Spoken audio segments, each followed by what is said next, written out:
les appelle les invisibles.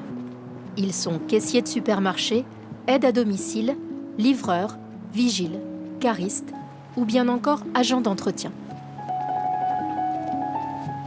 Leur journée commence souvent très tôt ou finit très tard. Des horaires fragmentés, des tâches répétitives, des contrats précaires. Levée à 5 heures 3 fois par semaine, Valérie est femme de ménage pour 2 entreprises différentes. Pour rallier son lieu de travail depuis le quartier nord d'Amiens, elle effectue selon les jours 45 minutes à 1h30 de route. On a l'habitude, donc on est obligé de faire ça pour dire d'aller gagner notre gagne-pain. Après les 2 bus, c'est parti pour 30 minutes de marche, toujours d'un bon pas, et quelle que soit la météo. Malgré un salaire mensuel sous le seuil de pauvreté, Valérie n'envisage pas une seconde de rester chez elle pour s'épargner toute cette fatigue. Payée au SMIC, Valérie est en contrat CDD à mi-temps, 20 heures par semaine. Elle gagne 960 € par mois.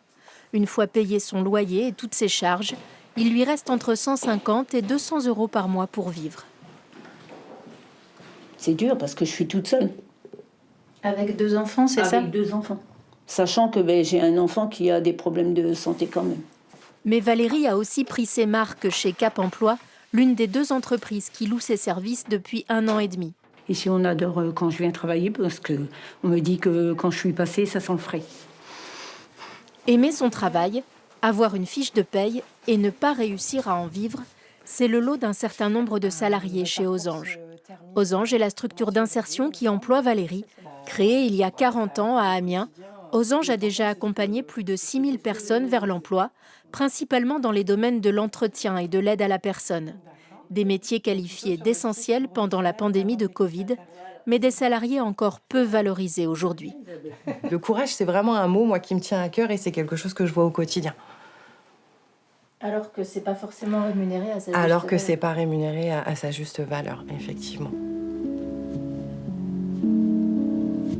Bonjour. Vous allez bien? Ça va et vous? Ça va. Jérémy aussi est salarié chez Osange, lui aussi en contrat d'insertion à mi-temps. Hop là. C'est bon? Je lâche. Attention à vous. Hop. Chauffeur accompagnateur, il emmène régulièrement des personnes âgées en course ou à leur rendez-vous. Ce jour-là, il est passé prendre Bernadette pour la conduire chez le médecin. On tient. Hop là. Allez-y. Quand Bernadette a besoin d'un chauffeur, elle réclame exclusivement Jérémy. Je veux que ce soit lui.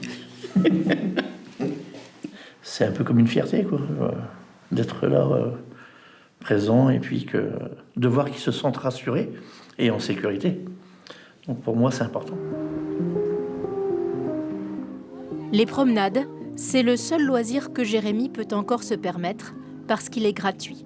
Avec un salaire de 924 € net et un logement social qui lui coûte 600 € par mois, il ne lui reste plus grand-chose pour le quotidien.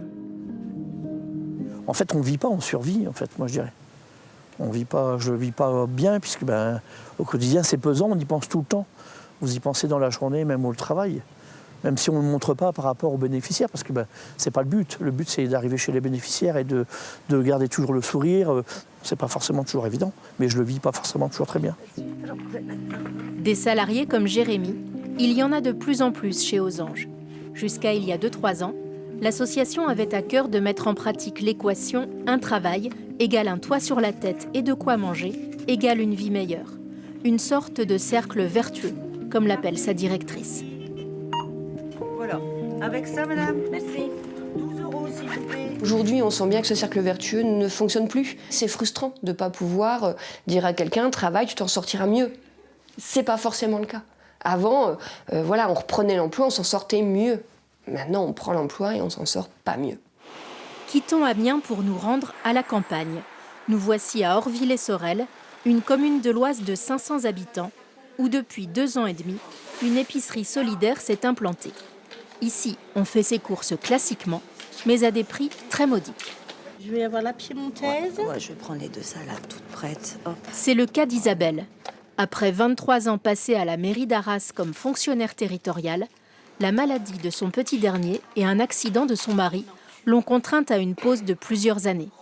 Redevenue aide dans un cabinet dentaire, elle gagne 1 600 € par mois.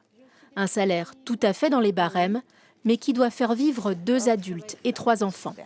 Franchir la porte de l'épicerie solidaire n'a pas été pour elle une démarche aisée. En arrivant, un petit sentiment de honte.